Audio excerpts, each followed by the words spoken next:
یہ رب کائنات کا فضل و کرم ہے کہ جماعت اہل حدیث نے اس سلسلے میں سب سے زیادہ قرآن و سنت کی پیروی کر کے ملک نہیں بلکہ پوری دنیا کے تمام خطوں میں اپنی مسجدوں کے دروازے اسلامی تربیت کے لیے، بچوں کی تربیت کے لیے، ان خواتین کے لیے اور ان بچوں کے لیے کھول کر کے رکھے ہیں۔ لیکن آج کے بعض فقہا، بعض مقلدین یہاں تک فتویٰ دیتے ہیں کہ مسجدوں میں عورتیں داخل نہیں ہو سکتی۔ بعض لوگ یہ پروپیگنڈا کرتے ہیں کہ مسجدوں میں بچے داخل نہیں ہو سکتے۔ آخر ان روایات کا کیا جواب دیا جائے گا کہ اللہ کے نبی صلی اللہ علیہ وسلم پر، آپ کی مبارک پیٹھ پر حسن رضی اللہ تعالیٰ عنہ آپ کی پیٹھ پر سجدے کی حالت میں سوار ہو گئے، آپ نے خلاف معمول سجدے کو طویل کر دیا۔ صحابہ کرام سے بعد میں مخاطب ہو کر کے پوچھتے ہیں کہ ایسا کیوں ہوا؟ ان لوگوں نے جب خاموشی اختیار کی تو آپ نے فرمایا کہ اس بچے نے مجھ کو سواری بنا لیا تھا، میں نہیں چاہتا تھا کہ اس کے شوق میں خلل پیدا کیا جائے۔ اللہ کے نبی صلی اللہ علیہ وسلم نے یہاں تک فرمایا کہ اگر بچے کے رونے کی آواز امام وقت کے کانوں میں پڑ جائے تو اس کی ذمہ داری ہے کہ نماز کو مختصر کر دے، تلاوت کو ہلکا کر دے، رکوع اور سجدے کو چھوٹا کر دے، جلدی سے سلام پھیر دے، کیونکہ اس کو نہیں پتا کہ اس بچے کے رونے کی آواز کی وجہ سے مسجد میں موجود اس کی ماں کے دل پر کتنی تکلیف گزر رہی ہوگی۔ یہ سارے کے سارے حقائق کہاں جائیں گے؟ الحمدللہ نحمده ونستعینه ونستغفره ونعوذ باللہ من شرور انفسنا ومن سیئات اعمالنا من يهده الله فلا مضل له ومن يضلل فلا هادي له واشهد ان لا اله الا الله وحده لا شريك له واشهد ان محمدا عبده ورسوله اما بعد فإن خير الحديث كتاب الله وخير الهدي هدي محمد صلى الله عليه وسلم وشر الأمور محدثاتها وكل محدثة بدعة وكل بدعة ضلالة وكل ضلالة في النار فأعوذ بالله السميع العليم من الشيطان الرجيم بسم الله الرحمن الرحيم وعاشروهن بالمعروف وقال النبي صلى الله عليه وسلم لا تمنعوا إماء الله مساجد الله رواہ مسلم۔ محترم سامعین کرام، بزرگان دین، نوجوانان ملت اسلامیہ اور خواتین اسلام، اللہ رب العالمین اور رسول اکرم صلی اللہ علیہ وسلم نے جہاں مردوں کے بارے میں مکمل احکامات اور زندگی کے مکمل دستور کا تذکرہ فرمایا، وہیں رب کائنات نے ہمارے سامنے خواتین کے حقوق اور خواتین سے متعلق احکام و مسائل کا بھی تذکرہ فرمایا۔ خواتین ہمارے معاشرے کا ایک بنیادی حصہ ہیں، بلکہ خواتین کو اللہ رب العالمین نے بہت سارے مقامات پر مردوں سے زیادہ اہمیت اور فضیلت عطا فرمائی ہے۔ خواتین اور خواتین کا مقام وہ مقام ہے جن خواتین کے بغیر دنیا کے کسی مرد کو وجود نہیں مل سکتا۔ اس بات کا تذکرہ تو ملتا ہے کہ عیسیٰ علیہ السلام کو اللہ رب العالمین نے باپ کے بغیر ایک ماں سے وجود بخشا۔ اس بات کا ذکر ملتا ہے کہ اللہ رب العالمین نے آدم و حوا علیہم السلام کو مرد اور عورت کے بغیر اپنے آپ بنا کر کے پیدائش عطا فرمائی، لیکن اس بات کا ذکر تاریخ اسلام میں یا دنیا کی تاریخ میں کہیں نہیں ملتا کہ کسی خاتون کے بغیر کسی مرد کو یا کسی بچے کو یا بچی کو یا کسی دوسری خاتون کو وجود دیا گیا ہو۔ خواتین کا کردار ہمارے معاشرے میں ریڑھ کی ہڈی کے طریقے سے ہے، اور آئے دن ہم کبھی کبھار اسلامی تعلیمات سے دوری کے نتیجے میں اور کبھی کبھار اپنے مسلکی تعصب، اپنے ائمہ کے اقوال سے متعلق قرآن و سنت سے دوری اختیار کر کے اور ائمہ کے اقوال پر تعصب اختیار کر کے خواتین کی حق تلفی کرنے میں ایسی حرکتیں کر جاتے ہیں کہ پورے معاشرے پر اس کے منفی اثرات مرتب ہوتے ہیں۔ اللہ رب العالمین نے رسول اکرم صلی اللہ علیہ وسلم کو بار بار اس بات کی تلقین کرنے کا حکم دیا کہ وہ خواتین کے حقوق ادا کریں۔ اللہ کے نبی صلی اللہ علیہ وسلم کا وجود ایک ماں کے ذریعے اور اس کے بعد رسول اکرم صلی اللہ علیہ وسلم پر جب 40 سال کی عمر میں پہلی بار قرآن مجید کی پہلی وحی نازل کر کے آپ کو اللہ رب العالمین کا آخری نبی اور آخری رسول بنایا گیا، تو سب سے پہلا موقع وہ تاریخی موقع تھا جب رسول اکرم صلی اللہ علیہ وسلم گھبرا اٹھے۔ جبریل علیہ السلام کو ان کی اصلی شکل و صورت میں دیکھا اور گھبرا کر کے اماں خدیجۃ الکبریٰ رضی اللہ عنہا کے پاس آئے، ان سے کہا کہ مجھ کو ڈر ہے کہ میں ہلاک ہو جاؤں گا، مجھ کو چادر اڑا دی جائے۔ تو اماں خدیجۃ الکبریٰ وہ اسلام کی خاتون اول تھیں جنہوں نے رسول اکرم صلی اللہ علیہ وسلم کو دلاسا دیا، آپ کو آس دلائی، آپ کو حوصلہ دیا اور یہ کہا کہ آپ تو غریبوں کے مددگار ہیں، بیواؤں کا سہارا بنتے ہیں، دوسروں کا بوجھ اٹھاتے ہیں، دوسروں کو کما کر کے کھلاتے ہیں، تو اللہ رب العالمین آپ کو ضائع نہیں فرمائے گا۔ تو نبوت ملنے کے بعد یا اسلامی تاریخ اور امت محمدیہ کی تاریخ کی ابتدا ہی سے لے کر کے جب پہلی تاریخ کا واقعہ پیش آیا تو پہلی مرتبہ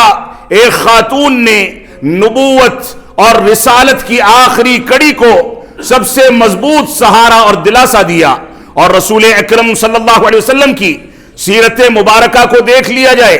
آپ کی پوری زندگی کا مطالعہ کر لیا جائے، آپ نے زندگی کے ہر موڑ پر ان خواتین کے مقام کو سمجھا۔ کہیں انجشا کو یہ حکم دیتے ہیں کہ تم اونٹ کو آہستہ آہستہ ہانکنا کہ تمہارے اوپر آپ گینے ہیں، کہیں ان کو خراش نہ آ جائے۔ کہیں رسول اکرم صلی اللہ علیہ وسلم نے انہی خواتین کے مبارک رانوں پر اور مبارک جسم پر سہارا لے کر کے اپنی زندگی گزاری۔ کہیں انہی کے ساتھ چھوٹے سے حجرے میں اس انداز سے زندگی گزاری کہ اماں عائشہ صدیقہ رضی اللہ عنہا فرماتی ہیں کہ اللہ کے نبی صلی اللہ علیہ وسلم اپنے مبارک حجرے میں جب نماز ادا کیا کرتے تھے، تہجد گزاری کرتے تھے، نوافل کا اہتمام فرماتے تھے، تو میں آپ کے سامنے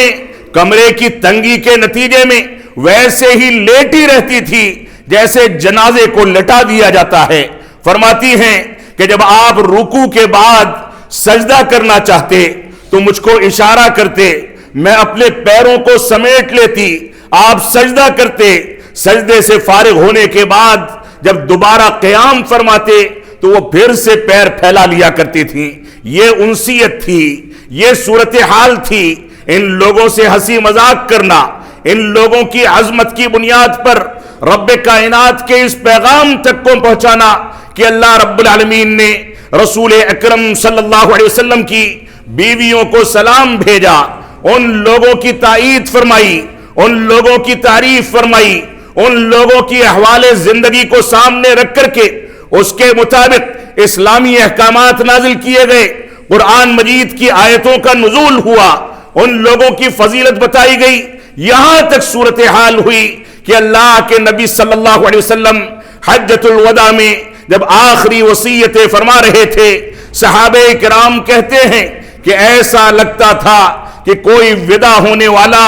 آخری وصیتوں سے مخاطب کرتا ہے، ایسا لگتا تھا کہ اللہ کے نبی صلی اللہ علیہ وسلم رخصت ہونے والے ہیں۔ اس موقع سے بھی حجۃ الوداع میں اللہ کے نبی صلی اللہ علیہ وسلم نے فرمایا فاتقوا اللہ فی النساء، اے لوگو عورتوں کے بارے میں اللہ رب العالمین سے ڈرو، عورتوں کے حقوق ادا کرو، عورتوں کی حق تلفی نہ کرو، عورتوں کے ساتھ بے حد سلوک کرو۔ اللہ کے نبی صلی اللہ علیہ وسلم نے یہاں تک فرمایا کہ یہ عورتیں پسلی کی ہڈی سے بنائی گئی ہیں، اس کے اوپری حصے کو اگر ٹیڑھا کرنے کے ٹیڑھی ہوتی ہے، اگر اس کو سیدھا کرنا چاہو تو وہ ٹوٹ جائے گی. لہذا ان کے ٹیڑھے پن کے ساتھ، ان کو ناز و نعم کے ساتھ، ان کے نخروں کے ساتھ تم آرام کے ساتھ پیار محبت کی زندگی گزارو. یہی عورتوں کے نخرے تمہارے لیے کبھی تمہاری نگاہوں کی زینت ہوتے ہیں اور کبھی تم ان سے نفرت کرنے لگتے ہو. تو ان خواتین کے بارے میں اللہ کے نبی صلی اللہ علیہ وسلم نے واضح کر دیا. حجۃ الوداع میں بار بار فرمایا، اے لوگو، عورتوں کے بارے میں اللہ رب العالمین سے ڈرتے رہنا. تو اسلام کی ابتدا جس وحی کے ذریعے ہوئی، اس کے بعد کی گھبراہٹ میں سب سے پہلے اسلام کی خاتون اول اما خدیجہ الکبریٰ رضی اللہ تعالی عنہا سہارا اور دلاسا دینے والی تھی. اور آخری وقت میں جب نبی اکرم صلی اللہ علیہ وسلم کی کمزوری کا یہ عالم تھا کہ آپ اپنے حجرے مبارکہ سے نکل کر کے مسجد نبوی کے مصلی پر جانے کے لیے صحابہ کرام کے کندھوں کا سہارا لیا کرتے تھے، اس موقع سے مرض الموت کے بستر پر کمزوری کے عالم میں جب بولنے کی طاقت نہیں تھی، چلنے کی طاقت نہیں تھی، بیٹھنے کی طاقت نہیں تھی، تو زندگی کے ان آخری ایام میں اور زندگی کے بالکل آخری مرحلے میں جس نے سہارا دیا وہ اما عائشہ صدیقہ رضی اللہ تعالی عنہا تھی. کبھی آپ کی مبارک پیر پر سہارا لے کر کے لیٹا کرتے تھے، بیٹھنے کی طبیعت چاہتی تھی تو مبارک پیٹھ پر سہارا لے کر کے بیٹھا کرتے تھے. یہ صورتحال تھی. یہ چھوٹی سی جھلک ہے تاریخ اسلام کی، خواتین کے مقام کی. لیکن بدقسمتی ایسی ہے کہ طلاق کا مسئلہ اٹھا، ہم نے قرآن و سنت کی جانب رجوع نہیں کیا، معاملہ عدالتوں تک پہنچا اور آج ہم کوڑ کوڑ کر کے زندگی گزار رہے ہیں. اور اب نوبت یہ آئی ہے کہ پڑوس میں ایک حکومت قائم ہوتی ہے جس کو طالبان کی حکومت کہا جاتا ہے. خواتین کی تعلیم پر پابندی عائد کر دی جاتی ہے، مسجد میں داخلے پر پابندی عائد کر دی جاتی ہے. اسی ہندوستان میں مہاراشٹر کے ایک شہر سے ایک مرد اور عورت، میاں اور بیوی کسی مسجد میں داخل ہونا چاہتے ہیں، ان کو داخلے کی اجازت نہیں دی جاتی. وہ سپریم کورٹ پہنچ کر کے پٹیشن داخل کرتے ہیں کہ خواتین کو مسجدوں میں داخل ہونے دیا جائے. نعوذ باللہ من ذالک. اللہ کے نبی صلی اللہ علیہ وسلم نے جن خواتین کو مسجد میں آنے کی اجازت دی، اور اللہ رب العالمین کا فضل و کرم ہے، یہ مسجد اپنے وجود سے خواتین کے لیے کھلی ہے. یہ رب کائنات کا فضل و کرم ہے کہ جماعت اہل حدیث نے اس سلسلے میں سب سے زیادہ قرآن و سنت کی پیروی کر کے ملک نہیں بلکہ پوری دنیا کے تمام خطوں میں اپنی مسجدوں کے دروازے اسلامی تربیت کے لیے، بچوں کی تربیت کے لیے، ان خواتین کے لیے اور ان بچوں کے لیے کھول کر کے رکھے ہیں. لیکن آج کے بعض فقہا، بعض مقلدین یہاں تک فتویٰ دیتے ہیں کہ مسجدوں میں عورتیں داخل نہیں ہو سکتی. بعض لوگ یہ پروپیگنڈا کرتے ہیں کہ مسجدوں میں بچے داخل نہیں ہو سکتے. آخر ان روایات کا کیا جواب دیا جائے گا کہ اللہ کے نبی صلی اللہ علیہ وسلم پر، آپ کی مبارک پیٹھ پر حسن رضی اللہ تعالیٰ عنہ آپ کی پیٹھ پر سجدے کی حالت میں سوار ہو گئے. آپ نے خلاف معمول سجدے کو طویل کر دیا. صحابہ کرام سے بعد میں مخاطب ہو کر کے پوچھتے ہیں کہ ایسا کیوں ہوا؟ ان لوگوں نے جب خاموشی اختیار کی تو آپ نے فرمایا کہ اس بچے نے مجھ کو سواری بنا لیا تھا، میں نہیں چاہتا تھا کہ اس کے شوق میں خلل پیدا کیا جائے. اللہ کے نبی صلی اللہ علیہ وسلم نے یہاں تک فرمایا کہ اگر بچے کے رونے کی آواز امام وقت کے کانوں میں پڑ جائے تو اس کی ذمہ داری ہے کہ نماز کو مختصر کر دے، تلاوت کو ہلکا کر دے، رکوع اور سجدے کو چھوٹا کر دے، جلدی سے سلام پھیر دے، کیونکہ اس کو نہیں پتا کہ اس بچے کے رونے کی آواز کی وجہ سے مسجد میں موجود اس کی ماں کے دل پر کتنی تکلیف گزر رہی ہوگی. یہ سارے کے سارے حقائق کہاں جائیں گے؟ آج ہماری ذمہ داری ہے کہ ہم اس بات کو سمجھیں کہ خواتین کے حقوق کیا ہیں، اس بات کو سمجھیں کہ خواتین کے ساتھ ہم نے کون سا ناروا سلوک اختیار کیا ہے؟ ماضی کی قوموں کو آپ دیکھ لیں، یونانیوں کی تہذیب کو دیکھ لیں، رومیوں کی تہذیب کو دیکھ لیں، یہودیوں کی تہذیب کو دیکھ لیں، نصرانیوں کی تہذیب کو دیکھ لیں، بدھسٹوں کی تہذیب کو دیکھ لیں، ہندوستان کی ماضی کی تہذیب کو دیکھ لیں۔ آپ جائیں اٹھ کر کے کمیونسٹوں اور لادینیوں کی تہذیب کو دیکھ لیں، کسی بھی تہذیب میں ان خواتین کو کہیں وراثت سے محروم کر دیا گیا، ان خواتین کو کہیں شادی بیاہ سے محروم کیا گیا، اور یہاں تک ضابطہ بنایا گیا بعض تہذیبوں کے اندر کہ ان خواتین کو اپنے گھر کے رشتہ دار مردوں کے ساتھ باری باری تعلق قائم کرنا ہے، یہی اس کی زندگی کا مکمل خلاصہ ہے۔ نہ اپنی مرضی سے شادی کر سکتی ہے، نہ مرد کا انتخاب کر سکتی ہے۔ آپ دیکھیں تاریخ کی کتابوں کو اٹھا کر کے دیکھیں کہ یونانی تہذیب میں اس انداز کا فلسفہ موجود تھا۔ آپ دیکھیں رومی تہذیب میں صرف شوہر کو اس بات کا اختیار تھا کہ وہ بیوی کو جیسے چاہے گھمائے، بیوی بے اختیار ہوا کرتی تھی۔ آپ دیکھیں ایرانی اور پارسی تہذیب میں آج تک ان کے گرو گھنٹال اور جو ان کے بڑے آقا ہوتے ہیں ان کو ہر عورت کے اوپر ہاتھ ڈالنے کا پورا اختیار ہوتا ہے۔ متع جیسی غلیظ چیز جس کو اسلام نے منسوخ کر دیا، اس کے ذریعے سے عورتوں سے ناجائز تعلقات بنائے جاتے ہیں۔ کمیونسٹوں کا جو طریقہ ہے اس میں آپ دیکھیں بھائی بہن کی آپس میں شادیاں ہوتی ہیں، بیٹے اور ماں کی آپس میں شادیاں ہوتی ہیں۔ اور آپ دیکھیں ہندوستانی تہذیب کے اندر جب بیوی کے سامنے اس کا شوہر مر جائے تو اس کو ستی کر دیا جاتا تھا، شوہر کے ساتھ اس کی چتا میں جلا دیا جاتا تھا، وراثت سے محروم کیا جاتا تھا، اس کو اختیارات نہیں ہوتے تھے، وہ اپنی مرضی کی زندگی نہیں گزار سکتی تھی۔ آپ بدھزم میں دیکھیں، بدھ مت میں دیکھیں، بدھسٹوں کے مذہب میں دیکھیں، ان کے یہاں عورتوں سے ایک کامل مرد قریب بھی نہیں ہو سکتا تھا۔ وہ گوشہ نشینی کی زندگی گزارے، عورتوں سے دور رہے، یہ ان کی تہذیب بتاتی تھی۔ یہودیت میں اس کو باب الشیطان کہا گیا کہ یہ شیطنت کا اور شیطان کی تقلید کا راستہ ہے۔ عیسائیت میں یہ کہا گیا کہ اس کو حیض آئے تو بھی اس سے ہم بستری کی جائے۔ عیسائیت میں یہاں تک کہا گیا کہ عورت ملعون ہے کیونکہ اسی نے آدم علیہ السلام کو بہکا کر کے دنیا میں آنے پر مجبور کیا۔ اور آج کے دور کی اس تہذیب کو بھی دیکھ لیں جو تہذیب ایک نمبر کی گندی تہذیب ہے، اور بدقسمتی سے ہمارے ملک کے اندر بھی اس کو رواج مل رہا ہے۔ یہ ہم جنس پرستوں کی تہذیب،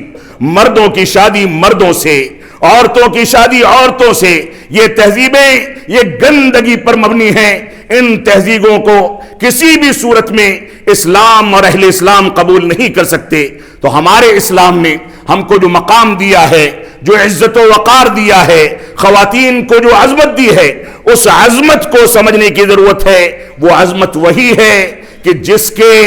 ذریعے سے پہلا دلاسا دیا جاتا ہے وہ بھی خاتون ہے، جس کی ران مبارک ران پر سر رکھ کر کے یا پیٹھ کا سہارا دے کر کے روح کو قبض کیا جاتا ہے وہ بھی ایک خاتون ہے۔ یہ عورت کا مقام ہے، یہ عورت کی عزت افزائی ہے، عورت کا وقار ہے جو اسلام نے اس کو دیا۔ اور اسلام نے یہی اتنا نہیں، اللہ کے نبی صلی اللہ علیہ وسلم نے فرمایا خیارکم خیارکم لنسائکم، اے لوگوں سن لو، تم میں سب سے بہتر وہ ہے جو اپنی عورتوں کے لیے سب سے بہتر ہو۔ اور اللہ کے نبی صلی اللہ علیہ وسلم فرماتے ہیں الدنیا متاع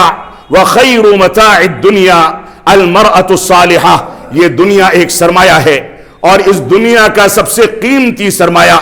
سب سے بنیادی ذخیرہ، سب سے قیمتی ذخیرہ، سب سے قیمتی چیز یہ نیک عورت ہے۔ یہ نیک عورت جس خاندان میں جاتی ہے، بچوں کی اسلامی تربیت کرتی ہے، بچوں کو نمازی بناتی ہے، تلاوت کلام پاک کا اہتمام کرتی ہے، اس کا ماحول بنتا ہے، سیرت رسول کا مطالعہ کیا جاتا ہے، صحابہ کرام کے کارنامے بچوں کو یاد کرائے جاتے ہیں۔ تو یہ نیک عورت اگر اپنی ذمہ داریوں کو محسوس کر لے، اسلامی طریقے پر زندگی گزارے، تو یہ گھر کی چہار دیواری میں بیٹھ کر کے ایسے ایسے جیالے پیدا کر سکتی ہے جو کسی ملک کی قیادت کریں، بڑی بڑے علماء کی شخصیت میں شمار ہونے لگے، بڑی بڑی قوموں کی رہنمائی کریں، یہ ان عورتوں کا کردار ہے۔ یہ عورتیں اگر اپنی ذمہ داری کو محسوس کر لیں، اور یہی اتنا نہیں ہے، اسی پر بس نہیں ہو گیا، اسلام نے عورتوں کے 2 حقوق ذکر فرمائے ہیں۔ ایک حق ہے اس کا مالی حق، اور ایک حق ہے اس کا مالی حق جو نہیں ہے، غیر مالی حقوق۔ 2 طرح کے حقوق عورتوں کے ذکر کیے گئے۔ مردوں کے اوپر خرچ کرنے کی ذمہ داری دی گئی، یہ نہیں کہا گیا کہ کوئی عورت کما کر کے مردوں کو دے۔ مردوں کے لیے مالی حقوق عورتوں پر ادا کرنے کی ذمہ داری نہیں ڈالی گئی، بلکہ عورتوں کے حقوق ادا کرنے کی ذمہ داری مردوں پر ڈالی گئی۔ تو مالی حقوق میں مرد کی ذمہ داری ہے کہ عورت کے جب شادی کرے تو حق مہر ادا کرے،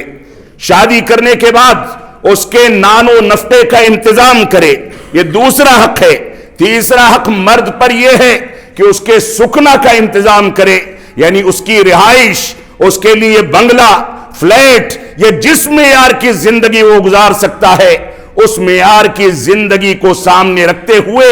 رہائش کا انتظام کر کے عورت کو عزت و وقار کے ذریعے اور پیار اور لاڈ کے ذریعے لا کر کے رکھے، اس کے لیے نان و نفقے کا انتظام کرے، پہننے اوڑھنے کے کپڑے کا انتظام کرے، عزت و وقار کا انتظام کرے، دنیا کے شر و فتن سے بچانے کا انتظام کرے، یہ مرد کی ذمہ داری ہے۔ اور چوتھا مالی حق یہ ہے کہ ان عورتوں کو وراثت میں شامل کیا جائے۔ بدقسمتی یہ ہے کہ ہمارے لوگ، بعض افراد یہ کہتے ہیں کہ اگر کوئی لڑکا جہیز کا مطالبہ کرتا ہے تو اس سے رشتہ نہ کیا جائے۔ یقیناً یہ مطالبہ جائز ہے، لیکن یہ مطالبہ بھی ہونا چاہیے کہ جن خاندانوں میں لڑکیوں کو وراثت سے محروم کیا جاتا ہے، ان خاندانوں کو لڑکے نہ دیے جائیں، ان خاندانوں سے رشتے نہ کیے جائیں۔ یہ وراثت کا حق مار کر کے، عورتوں کا حق مار کر کے ہم اپنے کندھوں پر 7 زمینوں کا طوق پالنے اور 7 زمینوں کا بوجھ پالنے کا انتظام کر رہے ہیں۔ اگر کسی نے حرام طریقے سے زمین کو حاصل کیا، سارے کے ساری بہنوں کے بھائی اس میں شامل ہیں، اگر عورتوں کو وراثت سے محروم کرتے ہیں تو قیامت کے دن اس زمین کی 7 تہیں ان کے کندھوں پر لادی جائیں گی اور ان کی بخشش کے امکانات کم سے کم ہوتے چلے جائیں گے۔ اس وجہ سے ان خواتین کو وراثت میں شامل کیا جائے، یہ ان کا ایک مالی حق ہے۔ اور اسی طریقے سے غیر مالی حقوق میں سے ایک حق یہ ہے کہ اگر کوئی ایک سے زیادہ شادیاں کرتا ہے تو ان کے درمیان عدل و انصاف سے کام لے، ان کے ساتھ حسن سلوک کرے، اور ان کے جو مستقل حقوق ذکر کیے گئے ہیں ان کی ادائیگی کی جائے۔ تو ایک بنیادی مسئلہ یہ ہے کہ اسلام نے عورتوں کو پورے حقوق دیے، لیکن موجودہ پرفتن دور میں ہم یہ بار بار سنتے ہیں کہ اسلام نے عورتوں کی حق تلفی کی ہے۔ ہر ایک مسلمان کی ذمہ داری ہے کہ علماء سے ان حقوق کو سمجھیں، عملی زندگی میں نافذ کریں، اور دنیا کے سامنے اس کا پروپیگنڈا کریں کہ اسلام نے خواتین کو سب سے زیادہ حقوق دیے ہیں۔ یہ موجودہ دور کا سب سے بنیادی تقاضا ہے۔ اسی طریقے سے دوسرا مسئلہ ہے تعلیم نسواں کا، خواتین کی تعلیم کا مسئلہ۔ طالبان نے ان کے کالج جانے پر، اسکول جانے پر پابندی لگا کر کے اپنے دھرم اور اپنے مسلک کی تو تنفیذ کر دی، لیکن رسول اکرم صلی اللہ علیہ وسلم کے عہد مبارک میں ان خواتین کو جو حقوق حاصل تھے ان کی ادائیگی نہیں کی گئی۔ معاف فرمائیں گے، مسلکی تعصب رکھنے والے جو مسلک کی بنیاد پر دوسرے مسالک کے علماء کو ذبح تک کر ڈالتے ہیں، ان کا قتل تک کر ڈالتے ہیں، ان سے اس سے زیادہ امید رکھنی بھی نہیں چاہیے۔ اللہ کے نبی صلی اللہ علیہ وسلم کے پاس ایک خاتون تشریف لاتی ہیں، صحیح بخاری اور صحیح مسلم کی روایت ہے، اور کہتی ہیں کہ اللہ کے نبی صلی اللہ علیہ وسلم، مرد تو آتے ہیں آپ سے حدیثیں سیکھتے ہیں، آپ کے پاس بیٹھتے ہیں، شریعت کی تعلیم لیتے ہیں، ہم کہاں جائیں، ہم کیسے شریعت کو سیکھیں؟ اللہ کے نبی صلی اللہ علیہ وسلم نے اسی عورت کی ذمہ داری ڈالی اور فرمایا کہ ہفتے میں فنا دن تم لوگوں کی مجلس کا اہتمام کیا جائے گا۔ وہ خواتین آتی تھیں، پیارے حبیب جناب محمد الرسول اللہ صلی اللہ علیہ وسلم کے ساتھ بیٹھتی تھی اور ان کو تعلیم دی جاتی تھی، اور اس کی بنیاد پر ان کا ایک مقام تھا۔ آپ دیکھیں عائشہ صدیقہ رضی اللہ عنہ کے تعلیم کے مقام کو دیکھیں، جن کے بارے میں کہا گیا افقہ نساء العالم، دنیا کی ساری عورتوں میں سب سے زیادہ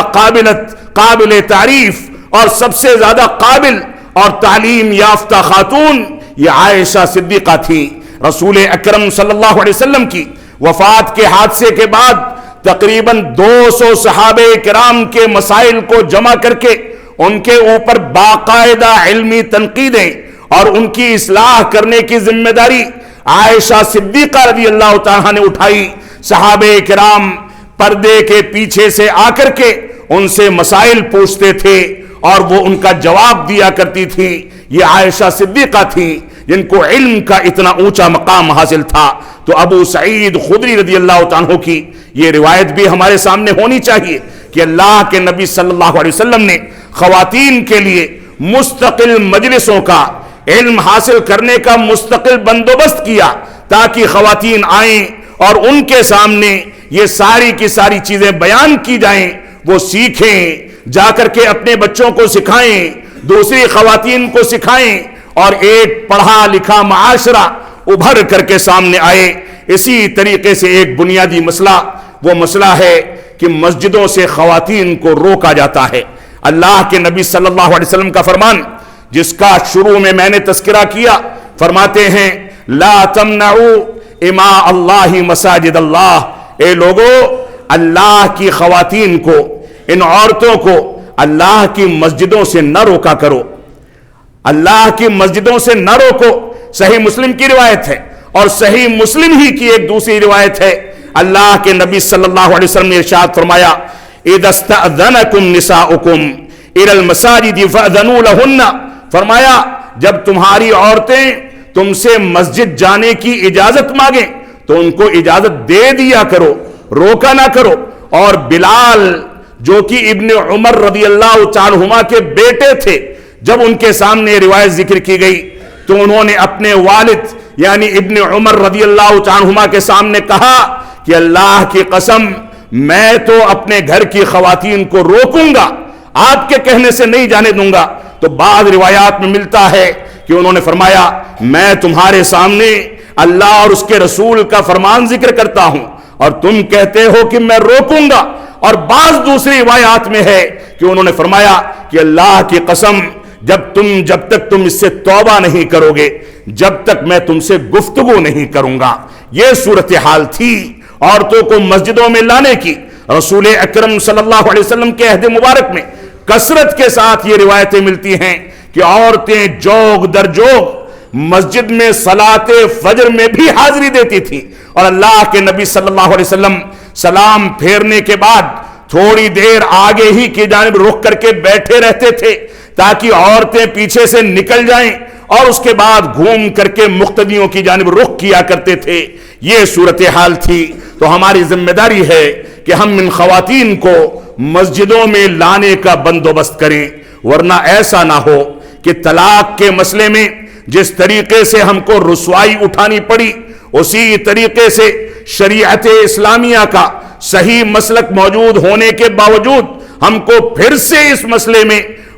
رسوائی اٹھانی پڑے۔ اور اس سے پہلے میں کئی مرتبہ اسی ممبر سے اس بات کی اپیل کر چکا ہوں کہ مسلمانوں کی ساری تنظیموں کو سر سے سر جوڑ کر کے اس مسئلے پر غور و تدبر کرنا چاہیے، اور اس سے پہلے کہ یہ قانون کی عدالتوں میں جائے اور ہمارے بارے میں کوئی فیصلہ آئے، اس سے پہلے مسلمان قرآن و سنت اور فہم سلف کی بنیاد پر اس بارے میں ایک حتمی فیصلہ کر کے آپس میں قرآن و سنت پر اتفاق کر لیں۔ مسلکی تعصب کو، مسلکی بگاڑ کو، تقلید شخصی کو ایک جانب رکھ دیا جائے اور قرآن و سنت کی بنیاد پر فیصلہ کر کے اس بات کا انتظام کیا جائے کہ ہر مسجد میں خواتین کے لیے نماز پڑھنے کی جگہ ہوں، وہ جب چاہیں تب آئیں، صلاۃ فجر میں حاضری دیں، جمعہ کی نماز میں آئیں، عیدین میں آئیں، ہر نماز میں آ کر کے ان کو حاضری دینے کا پورا حق حاصل ہو۔ اللہ رب العالمین ہم کو قرآن و سنت کی پیروی کرنے کی توفیق عطا فرمائے، ہم کو اس بات کی توفیق عطا فرمائے کہ ہم ان خواتین کو ان کے لیے مسجدوں کے دروازے بھی کھولیں۔ اللہ رب العالمین ہم کو اس بات کی توفیق عطا فرمائے کہ ان خواتین کے ہم حقوق ادا کریں، ان کے ساتھ ویسا ہی وطیرہ اختیار کریں جو وطیرہ رسول اکرم صلی اللہ علیہ وسلم نے اپنی بیویوں کے ساتھ، اپنی بیٹیوں کے ساتھ، اپنی رشتہ دار خواتین کے ساتھ اختیار کیا۔ ان کے ساتھ دوڑ کے مقابلے کیے، کبھی ہارے کبھی جیتے، اور مسابقت کی فضا بنائی گئی۔ رسول اکرم صلی اللہ علیہ وسلم نے ان کے ساتھ گھومنے ٹہلنے کے انتظامات کیے، گھر سے باہر نکلے، ان کے ساتھ چہل کرنے اور کھیلنے کودنے کا حکم دیا، ان کے ساتھ ہنسی مذاق کرنے کا حکم دیا۔ یہ وطیرہ جو آج کے دور میں ہم میں سے اکثر مرد حضرات کا ہے کہ اپنے آفسوں میں اپنی کلیگ سے تو ہنس بول کر کے بات کر لیں، لیکن بیوی سے گفتگو کرنی ہو تو چہرے کی شکن نہ اترنے پائے، مسکرا کر کے گفتگو نہ کرنے پائیں، ساری کی ساری چہل اور سارا کا سارا کھیل کود جو گھر کے حقوق ہیں ان کو باہر ادا کیا جائے۔ معاف فرمائیں گے یہ بات سخت ضرور ہے، لیکن ہمارے معاشرے کی مکمل ترجمانی